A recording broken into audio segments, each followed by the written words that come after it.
Amerikaning Uyg'ur majburiy emgakning oldini olish qonuni 21-iyunni tortib rasmiy ijro qilinishga boshlagan bo'lib, bir qism taratqular buning Amerika shirkatlari va iste'molchilarga ko'rinarli ta'sir ko'rsatishi mumkinligini o'tirib qo'ydi. New York vaqt gazetining xabarida mazkur qonunning dunyodagi nurg'un mahsulotlarga ta'sir qilishi mumkinligini, jumladan Sharq Turkistondagi xom ashyolarni ishlatiladigan yoki majburiy emgak chetishlik deb qaraladigan mahsulotlarga, hatto oxirgi hisobda Sharq Turkistondan kelgan xom ashyodan foydalanib ishlab chiqarilgan mahsulotlarga ta'sir ko'rsatishi mumkinligini bildirdi.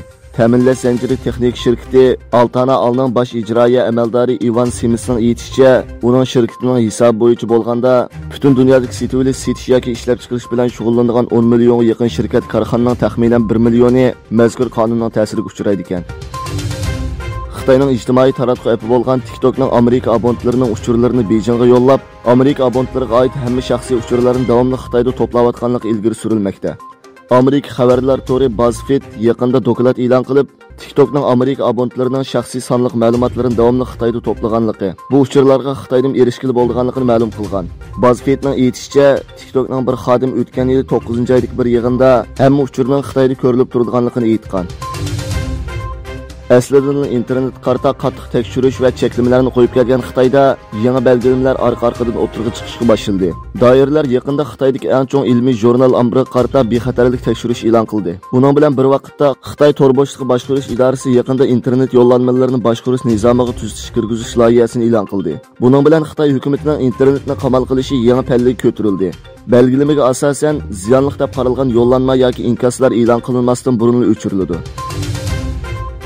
Xabar qilinishicha, Pokiston Xitoydan Timur ismli 054 atiplik ikkinchi qo'g'duvchi paraxodni topshirib olgan. Mazkur paraxod Xitoyning Pokiston dengiz armiyasi uchun yasayotgan 4 qo'g'duvchi paraxodning ikkinchisi bo'lib, yetkazilmoqchi bo'lgan ikki paraxodning qurilish bosqichi Xitoyda davom qilmoqda ekan. Fransiyadagi 3 chong energiya shirkatining bosh ijroiya amaldorlari fransuzlarning energiya sarfiyotini darhol azaytishga chaqirdi. O'rtaq bayonotda Yevropadagi ba'zi davlatlarda allaqachon qo'llangan keskin tadbirlardan boshqa klimat sharoiti va qurg'oqchilikning suv elektri ishlab chiqarishga ko'rsatilgan ta'sirni tilga olingan. Amerika taratqullaridagi xabarlar qaraganda, hafta oxirida Chikagoda ko'p qitim itish yuz bergan. Hujumlarda 5 oylik bir buvoqni o'z ichiga olgan 4 odam hayotidan ayrilgan, 16 odam yaralangan. Bursa shaharlik hukumat tarafidan uyushtirilgan Turk dunyosi bolalar bayramida o'xshamagan rayonlardan kelgan Azari, Uyg'ur, Qirg'iz, Gagavuz va Turkman bolalari jam bo'ldi. Yerli kiyimlar bilan sahnaga chiqqan Azari, Uyg'ur, Qirg'iz, Gagavuz va Turkman bolalari naqsha va she'rlari, shundaqla folklor nomerlari bilan zo'r olqishga erishdi.